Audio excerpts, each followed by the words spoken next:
My name is Maria Martinez, and my presentation is going to be over La Tierra de los Alacranes, translated to the land of the scorpions, which refers to the state of Durango. I was actually born in a city of Durango named San Juan del Rio, and there's just like a lot of beauty and history in Durango that I want to share with you. As you can see, this is the location of Durango. It's located on the northwest of central Mexico. The state of Durango is landlocked, bordering the states of Chihuahua, Coahuila, Zacatecas, Nayarit, and Sinaloa. And Durango is also the fourth largest state and is divided into 39 municipalities. Most of the state is heavily mountainous and a good part of it is forested. The Sierra Madre Occidental occupies 2/3 of the state, mostly in the western and central part of it. The west region of the mountain chain has a semi-tropical humid climate, and the eastern part of the state has the hottest and driest. The history. The Nohians established villages throughout large territories along the Sierra Madre Occidental. The Arahuaras occupied an extensive area of the Sierra Madre Occidental prior to the arrival of Spanish. The Spanish conquistadors arrived in Durango area around 1554. Led by Capitan Francisco Ibarra, the conquistador encountered little resistance from the natives of the region and quickly began establishing cities. Ibarra decided his first years to exploring new territories and founding cities. In 1562, Viceroy Don Luis de Velasco named Ibarra governor of the province. Throughout the colonial period, northern tribes rioted the city and caused problems among Spanish colonists. When Miguel Hidalgo called Mexico independence in 1810, there were efforts in attempting to unite the population. However, local authorities loyal to Spain suppressed the efforts and limited any pro-rebellion enthusiasm. Later in the decade, Pedro Celestino Negrete overthrew Durango's Spanish royalties and rallied supporters for the country's independence. Durango, along with other Mexican states, signed the Plan of Iguala in 1821, which freed Mexico from Spanish rule. In 1825, Durango was officially recognized as Mexican state and soon after drafted a constitution. This is the flag of Durango, and as we can see on top it has a crown, and the Durango's coat of arms significates the state was once ruled by the Spanish crown. In the central frame area we can see that there's two wolves that are jumping in front of the tree. This scene is common to the legend of Biscay province of Spain, the home of many Spanish settlers in the area. The origin of Spanish crest was that the wolves referred to the wealthy Loeb family, which the name in Latin means wolf, and the tree symbolizes the oak where Durango's and Spain town council met.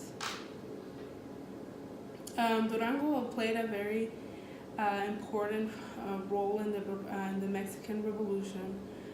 Important revolutionary figures of historical importance played important roles in the battles between 1910 and 1924, such as Francisco Villa, also known as Pancho Villa, was part of the Mexican Revolutionary and guerrilla leader. Even fought with the U.S. troops in 1916 and 1917.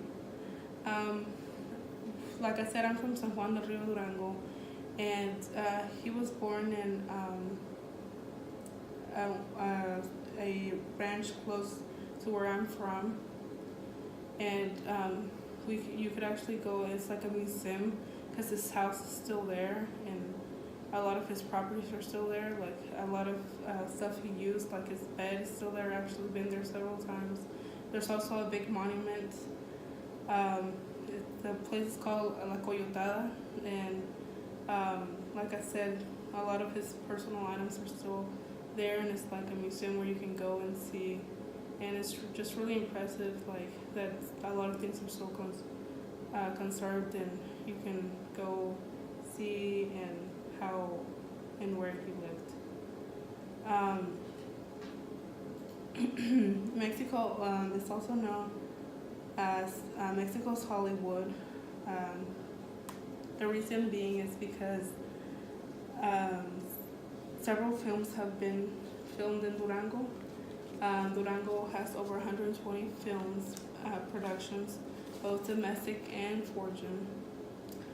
Due to its beauty, like I said, there's a lot of beauty in the state of Durango. The first movie filmed in Durango was The White Feather, and Durango also has close ties with John Wayne, which is an American actor. Some of the films that were produced in Durango are Texas Rangers, Tarzan, The Sons of Katie Elder, Dragon Ball Evolution, The War Wagon, Chisholm, Going South, and many other films. And at the beginning of my presentation, I said that Durango was known as the land of the scorpions, and the reason why is because there's like a heavy population of scorpions in Durango. Um, some of them are venomous, some are not, and usually tourists and people just take them. They're put usually like in clogs or in bottles or keychains or just things to hang in your wall. And there's some that are venomous, like I said, and people also fry them and put them like in tacos, pizza, or just eat them fried. I haven't tried them, and I heard some people have, and they really like them, but I'm just really not interested in trying fried scorpions. In general, there's about 250,000 people in Mexico that are stung by scorpions each year, and there are more than 200 different species of scorpions in Mexico. And like I said, it's just Durango's just overpopulated with scorpions, and I guess that's how we get our different types of keepsakes. And Durango started their industrialization in around 1984 when the National American Free Trade Agreement it was designated to encourage trade among the United States, Canada, and Mexico by limiting tariffs and lifting many restrictions in various categories of trading goods. Assembly plants were built in Durango, which manufactured goods for companies such as Walmart or Honda. By the early 21st century, Durango was home to nearly 4,000 industrial enterprises employing more than 100,000 workers. Excuse me. The state's main industries are clothing, wood products, auto parts, food processing, and electronics. Durango is also the country's third largest producer of silver. There's silver mines and gold mines. In San Juan, there's a gold mine, and a lot of people started coming over because they gave a lot of people jobs, and they come in the mornings and leave in the afternoons. There's actually buses that bring people over. Like I said, we have a gold mine where I'm from. And it's also the leading supplier of timber and wood products. And Durango is also home to the largest number of Mexican vineyards. Zona de Cero. What Zona de Cero is the border. It's the border between Durango, Chihuahua, and Coahuila, and it's known as Zona de Cero, the silent zone, due to the area's natural magnetic fields that prevent radio waves from passing through. And because of that, it causes mutations on animals and plants. This is like a purple cactus, and like I said, it causes mutations on animals. And it's just like a really mysterious place. It's like Durango's own Bermuda Triangle. There's a lot of mystery to it, and And the capital of Durango is Victoria de Durango. It's just a beautiful capital. Under this thing right here, there's actually underneath museum. That's a cathedral. It's really beautiful church and shopping places and museums around. It's just a really beautiful city.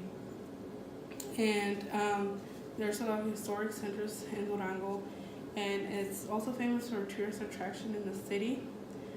This is a huge open-air museum which provides all the relevant information regarding the history of the city. This impressive building is known as for its beautiful neon classic architecture. And there's you can also have like a ride in the cable car in Durango City, which is located in Durango City, and it's used as an opportunity to get a bird's eye view of the city. And we also have the Christmas trams, which is a journey that's about an hour, and you'll see the main attractions of the city. There's a lot of places to visit. I'm gonna go over a few of them. There's like a lot of, like I said, since there's a lot of mountains and forests, there's like really beautiful nature. And Valle de Nombre de Dios, which is this one on the side, it's a cascade attraction in Casa del Saltillo. It's just like about 20 meters high. It's not really high, but it's just a beautiful cascade. And next to it is like a forest. It's just really beautiful. And this other one's Devil's Backbone. It's just like a zigzag route, which can only really be traveled if you're driving it.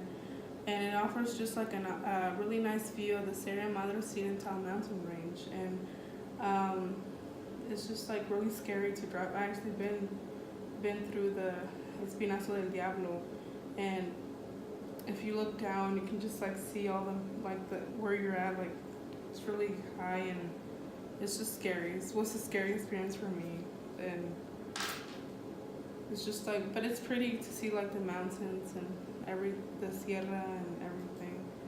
And there's like a lot of parks, but two of the main parks is the ecological park, the Toucan. And that it's like a national park that you can do things like hiking, camping, or just checking out the wildlife. It also has cascades, rivers, and like I said, you can just there's a lot of wildlife in that park. And one of my favorite parks in Durango is the Guadiana Park. It's just a really beautiful park, and especially for the holidays, there's Christmas lights everywhere, and it has a huge playground for the kids, and also comes with an Olympic-sized pool, different fountains, and monuments. It's just like a really beautiful, it even has like a little elf tower of France, a little monument. It's just a nice park to go and visit. And of course there's a lot of different museums in Durango too. But I'm just gonna go over a few of them. This museum over here, that's the Museo Francisco de Villa, which celebrates Francisco de Villa's life, like everything, and just honoring him. Like I said, Pancho Villa is like, for us, is a hero, a role model for us. We admire him, and we have a museum designated for him. This other museum is called Museum Guarza, which is situated in a small but beautiful 18th century house. And it regularly rotates modern art exhibits. And this one is Paseo Túnel de Minería, which is just like the history. It's like a gold mine. It's like underneath ground. It's just like a tunnel that it just museum that talks about the history of mining. I've been to that museum. It's pretty cool. And this other museum is Museo de Ciudad 450, and it just deals more with the general history of Durango. And it also has a huge tank of scorpions, and I don't know if you can tell, but it's just like scorpions have their own In the tank, they have their own little village, and it's just like really beautiful museums and parks and different places you can visit Durango. Like I'm blessed to be born and raised in Durango, just like I said, and I think it's really important to take in mind to always look back where you came from, because sometimes it's impossible to know where you're heading without reflecting on where you came from. Understanding your heritage, your roots, your ancestry is an important part of carving out your future. And I wish I could show y'all more pictures because I have a lot. Because obviously I'm from there. I've been to several places. It's just a beautiful place, and thank you for watching.